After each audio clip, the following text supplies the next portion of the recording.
Hello everyone, welcome back to my channel. আমি দেবান্তি তোমাদের সামনে নিয়ে চলে এলাম আবার একটা নতুন ভিডিও। আজকের ভিডিওটা কিন্তু দুপুর থেকে স্টার্ট করেছি। দুপুর থেকে বলতে এইমাত্র খাওয়া দাওয়া করে এলাম। খাওয়া দাওয়া করে দেখছো এই মায়ের শাড়ি পরে আমি ভিডিও বানাচ্ছিলাম। তো সেই থেকে ভিডিওটা স্টার্ট করি, ভাবলাম স্টার্ট করি সেই থেকে বলতে এখন থেকে।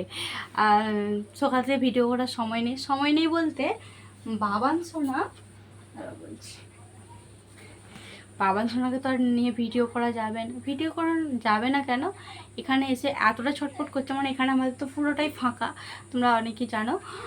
পুরোটাই ফাঁকার জন্য আর কোনো ফোন সেরকমভাবে ইউজই করছি না।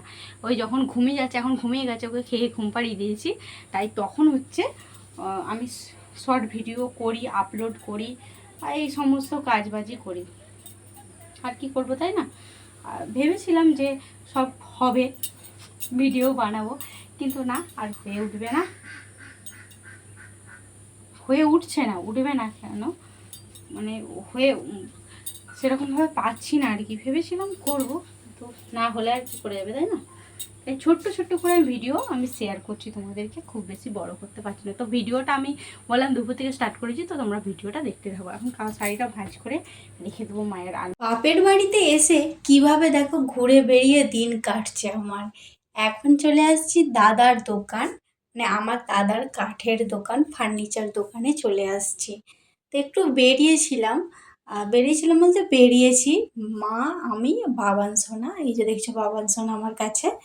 বেরিয়েছি, তারপর থেকে দাদার দোকানে বসেই ভিডিওটা করেছিলাম। তারপর থেকে আর কোনো ভিডিও শ্যুটই করা হয় না, যে তোমাদের সাথে একটা ভিডিও শেয়ার করব।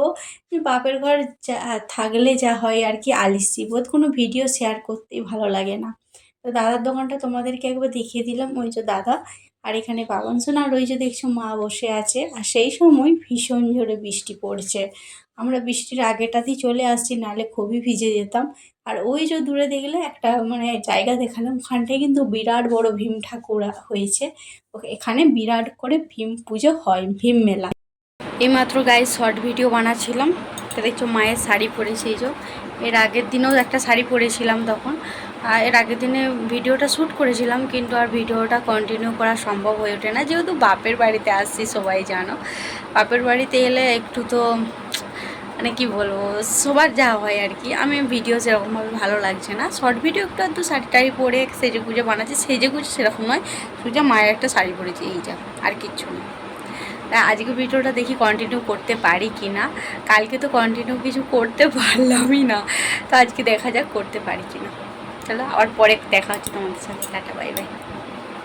এটা হলো পরের দিনের ভিডিওটা তোমাদেরকে আগেই বলেছি, এটা হচ্ছে পরের দিনের ভিডিও, কারণ আগের দিনের ভিডিও কোনো শ্যুটই করি না। একটু বাজার দিয়ে বেরিয়েছিলাম, তোমাদের সাথে শেয়ার করেছি, বাজার দিয়ে বেরিয়েছিলাম, কিন্তু কিছু শ্যুট করা হয় না আর কি। আর এখন চলে আসছি পরের দিনে আজকে আমার বউরানী বানাবে ওই পোলাও, বাসন্তী পোলাও। তো বাসন্তী পোলাও বানাবে, সেই সময় আমি একটু ভিডিও করছিলাম। কি কি মশলাপাতি দিচ্ছে না দিচ্ছে সবটা তোমাদের সাথে শেয়ার করলাম, না সবটা শেয়ার করতে পারি না, ওই কিছুটা হলেও শেয়ার করেছি। দেখছো এই যে সব একেবারে চাল টাল সব মাখিয়ে নিচ্ছে।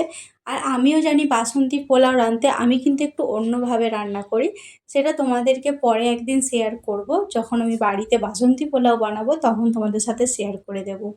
আর এখানে বউরানী করছে, সেই সময় আমি একটু ভিডিওটা করছিলাম। আর এখানে মা আছে, বউরানী আছে, যদি দেখছো যে রাঁধছে সে তো থাকবেই। আর মা, ওই যে মা হাসছে, আমি ভিডিও করছিলাম সেই সময় মা হাসছে। সবাই একসাথে থাকলে যা হয় আর কি, সরি কথাটা, মানে আমি ভিডিওটা ধরো এডিটিং করছি যখন, সেই সময়কালের সময়টা জাস্ট অসাধারণ কেটেছে। আর এখন আমি চলে আসছি কিন্তু শ্বশুরবাড়িতে, আর শ্বশুরবাড়ি থেকেই আমি ভিডিওটা এডিটিং করছি, মানে তখনকারের কথাগুলো মনে পড়ে যাচ্ছে, খুবই খারাপ লাগছে। মানে ভীষণই মনটা খারাপ লেগে যাচ্ছে, যা হয় আর কি। সেই কথা বাদ দাও, এখন এখানে দেখছো পোলাও কমপ্লিট, পোলাও রান্নার রেসিপি সবটা তোমাদের সাথে শেয়ার করতে পারলাম না, কারণ একটু ঘরের ভেতরে ছিলাম। আর বউরানী সেই সময় মানে সব কিছু মশলাপাতি প্রায় অর্ধেক দিয়ে দিয়েছিল। তারপর আমি ছুটে এসে বললাম যে বউরানী আমাকে ডাকলে না, তো ভুলে গিয়েছিল। তো যাই হোক, এখানে দেখছো পোলাওটা ঠান্ডা করতে দিচ্ছে। পোলাওটা। আর ওইদিকে মা হচ্ছে পেঁয়াজ রসুনটা কাটছিল, তোমাদেরকে দেখালাম। আর এখানে মা মানে সরি বউরানী এখানে যা মশলা, চিকেনের যা মশলাপাতি তো একটু ম্যারিনেট করে রেখে দিবে মাংসটাকে, যাতে একটু আরও টেস্টি খেতে হয়। তো সবাই জানো তো, কী আর বলবো। এখানে দেখছো মায়ের সব হয়ে গেছে, আদা রসুন পেঁয়াজ টমেটো কাঁচা লঙ্কা। আর এখানে শিলে বেটে আমাদের সব কিছু রান্না বান্না হবে। তো শিলে বাটছিল যখন, তখন তোমাদের সাথে শেয়ার করলাম।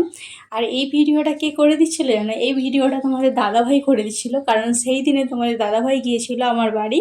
তা আমি কাঠের উনুনে রান্না করেছিলাম, সেই সময় ওই ভিডিওটা স্টার্ট করে। আর সেই সময় একটু হাসি ঠাট্টাও হচ্ছিল, কারণ ও থাকলে আমার ভিডিও করে দেয়। কিন্তু বউরানী কারণ মেয়েটা হয়েছে বলে সেরকমভাবে সময় পায় না। কারণ আমার যেইটুকু সময় পাই কিন্তু আমাকে ভিডিও শ্যুট করে দেয়। তারপরে আমি স্ট্যান্ডটা নিয়ে গিয়েছিলাম আমার ভিডিও শ্যুট করার জন্য। সেই স্ট্যান্ডটা দিয়েও আমি ভিডিও শ্যুট করতাম। মানে বললাম যে বাপের ঘরে সেরকমভাবে ভিডিও শ্যুট করতে পারি না, মানে শ্যুট করতে পারি না নয়, করি না যাকে বলে। সময়টা এনজয় করতে হবে তো, তাই না? তো এদিকে দেখছো মশলা কষানো হয়ে গেছে, মাংসও দিয়ে দিয়েছি। মাংসটা আমার কষানো হচ্ছে, চিকেন কষা আর পোলাও হচ্ছে। পোলাও রান্না তো হয়ে গেছে, আর এদিকে চিকেনটা রান্না হয়ে গেলেই কমপ্লিট। তো খেতে বসে পড়বো। তো দেখেই দেখো কেমন লোভ পাচ্ছে, আমার তো খুবই লোভ পাচ্ছে।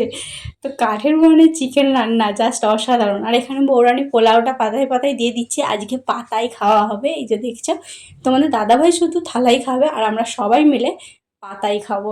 তো এখানে দিয়ে দিয়েছে বউরানী। আর এদিকে মা হচ্ছে মাংসটাকে বাটি বাটি দিয়ে দিচ্ছে। মাংসটাই মাত্র রান্না করলাম, তো কষা কষা টাইপের করেছি। পোলাও এতে খুব ঝোল ভালো লাগবে না, তাই কষা কষা টাইপের করেছি। তো আজকের ভিডিওটা তোমাদের কেমন লাগলো অবশ্যই কিন্তু কমেন্টে জানিও। ভিডিওটা কিন্তু এই পর্যন্তই, ভালো লাগলে অবশ্যই চ্যানেলটি আমার সাবস্ক্রাইব করো। এখনকার মতন টাটা বাই বাই করছি সবাইকে।